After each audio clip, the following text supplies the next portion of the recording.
Good morning, students. I welcome you all to a new class in physics today. In today's class, to begin with, I would like to introduce you to some common terms which we use in our day-to-day lives. Like, for example, if I say that a body is said to be at rest, or a body is said to be in motion. These are two states in which a body can exist. Now let us look at when is a body said to be at rest. We all know that a body is said to be at rest when it does not change its position with respect to its immediate surroundings. On the other hand, we say that a body is said to be in motion when it changes its position with respect to its immediate surroundings. For this, let us take a very simple example, or I will show it to you with the help of a small activity. Now, here I have taken a fixed object. Now, this is my fixed object, right?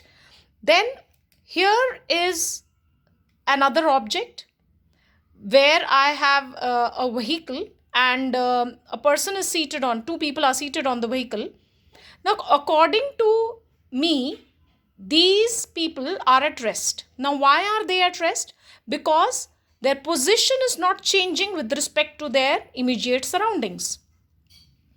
Now, when I slightly move them away, now what is happening, children? Are you looking? What is happening? Their position is changing with respect to the immediate surroundings.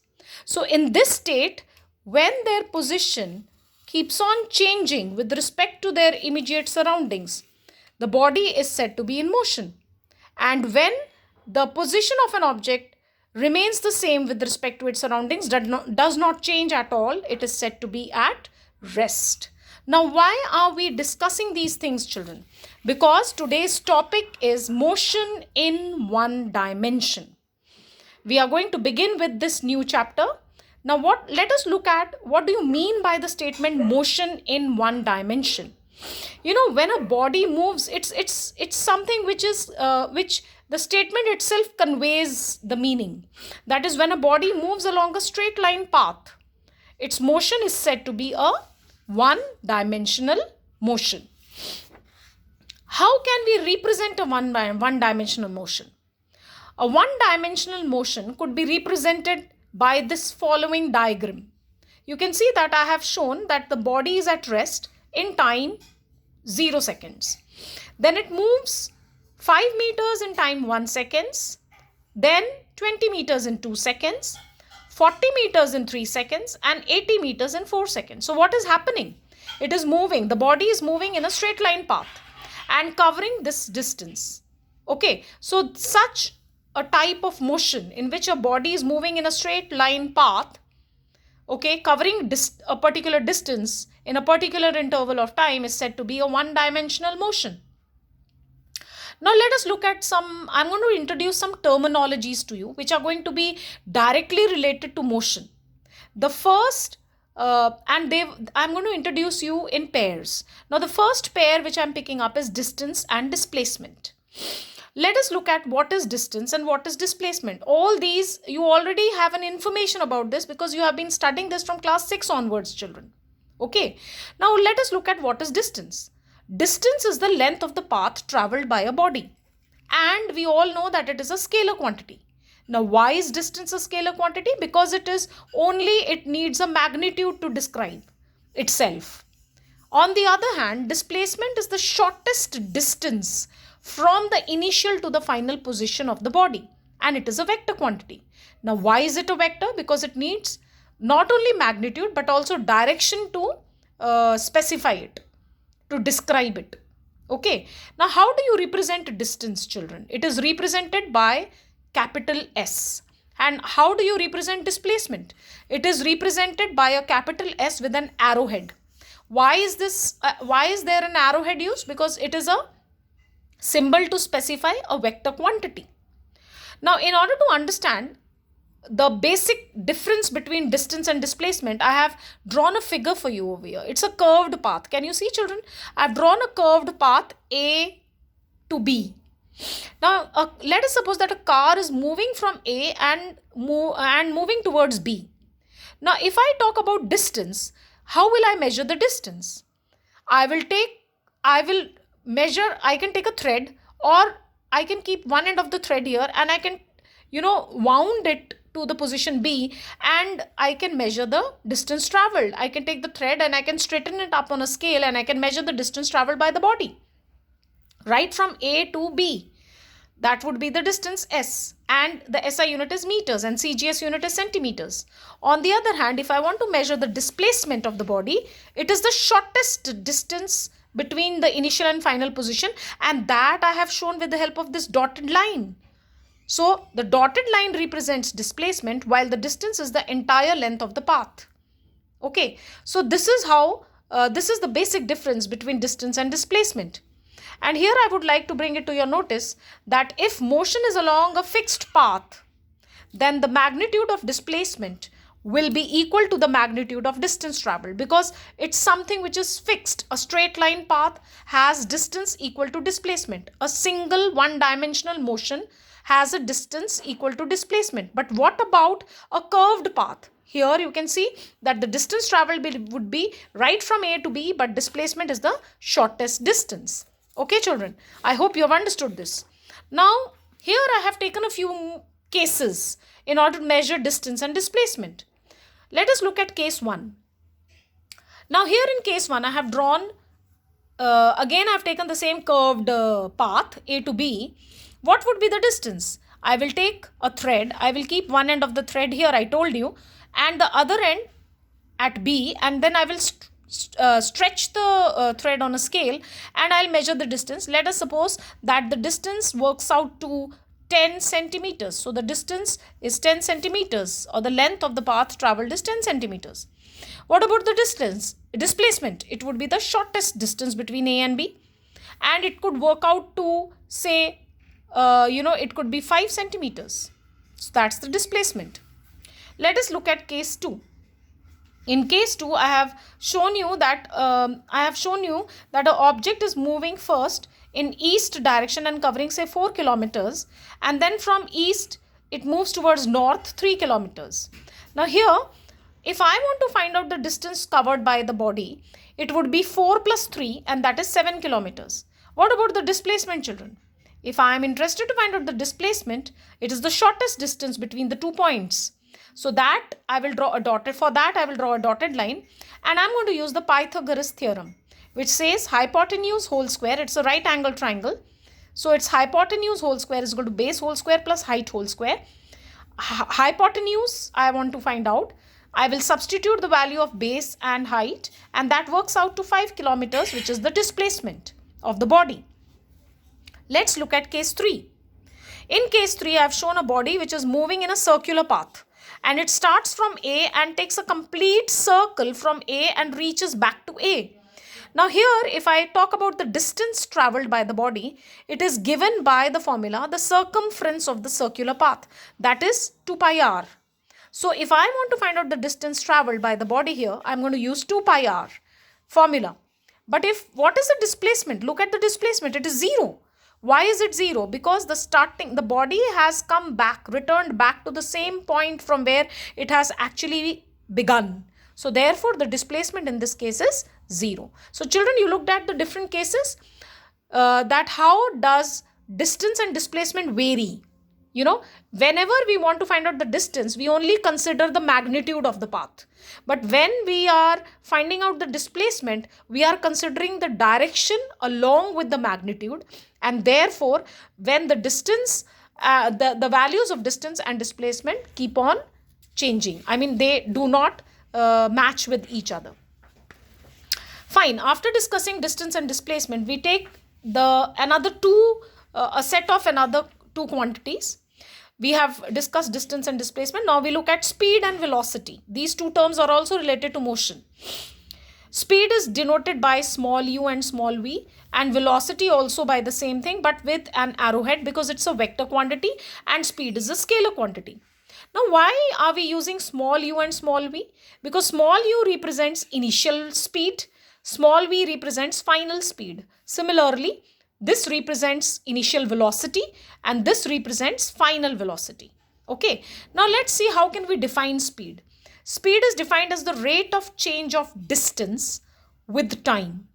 That is, if you want to know the simple formula for speed, it is distance upon time. And what about velocity? It is the distance traveled per second by a body in a specified direction. It is a vector because it considers direction also. And the formula for velocity is displacement upon time.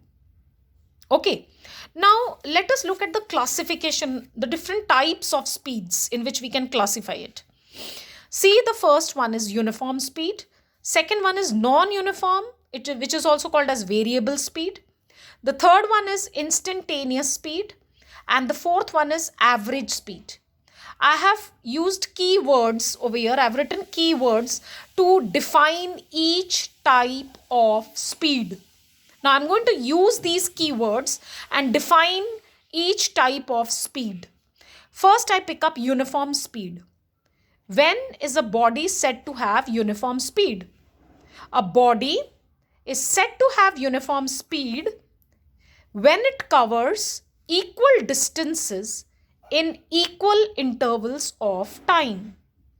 For example, let us pick up an example from our day-to-day life. Let us suppose that you are traveling on a bicycle and you're moving from your home to the market. Now, if you're traveling, say if you're covering a distance of 1 meter in say 1 minute, then the second, the 2 meters in 2 minutes, 3 meters in 3 minutes. What type of motion do you possess? You possess a uniform speed. Okay, you have a uniform speed.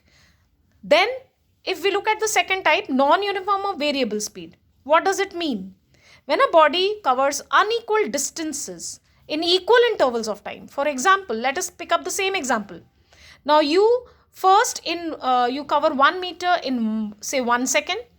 Then you cover half a meter in the second in 2 seconds. Then you cover say 1.5 meters in another 1 second. So what is that type of motion? That type of motion is unequal distance in equal intervals of time. So that is considered to be a variable speed. What about instantaneous? When it is the distance traveled in a short interval of time. Suppose if you are moving on a scooter, and on the scooter you have the speedometer. Now when you look at the speedometer and you want to know at what speed are you moving at that particular instance of time, then that speed is said to be instantaneous speed. That is the speed of the object or the body at a particular instance of time. What about average speed? Average speed is total distance traveled upon total time taken. That is, when you are moving from one place to another, and suppose you're covering the distance, like you're actually measuring how much distance you're covering after every 5 minutes, and then finally you add up the total distance and the total time taken, and then you divide the two, that is total distance upon total time, you will be able to find out the average speed. Okay, so thus speed is of 4 types, that is uniform speed, non-uniform speed, which is also called variable speed, instantaneous speed, and average speed. Now, after we discussed about the different types of speed, we look at the classification for velocity. Similar to speed, velocity is also of 4 types. It is uniform velocity, non-uniform or variable velocity, instantaneous velocity, and average velocity. Again, I have put some keywords down. I have put down some keywords for you in order to define it. What is uniform velocity? Now, in velocity, we have to look at 3 things. In speed, we just looked at 2 things, distance and time. But in velocity, we will look at 3 aspects, distance, time, and direction, because velocity is vector. Speed was scalar. So, for speed, we only considered distance and time. But for velocity, we are going to consider distance, time, and direction also. Now, what is uniform velocity? Uniform velocity is equal distance covered in equal intervals of time in the same direction. All the 3 are same. Equal distances in equal intervals of time in the particular direction. That is said to be uniform velocity. What about variable velocity? Now here, out of the 3 factors, one would vary. Time remains the same always. Either the distance would vary or the direction would vary. Now look at both the aspects carefully. A body is said to have variable velocity when it covers unequal distances in equal intervals of time in the same direction. Okay, or equal distances in equal intervals of time but different directions. So now what are you looking at? Out of the three things, one is varying. Here the distance is varying and here the direction varies. So either one out of the two types of velocities is said to be variable. Let's move on to instantaneous. What is instantaneous velocity? The velocity at a particular instance of time is said to be instantaneous velocity. And what do you mean by average velocity, children? It is displacement, total displacement upon the total time taken.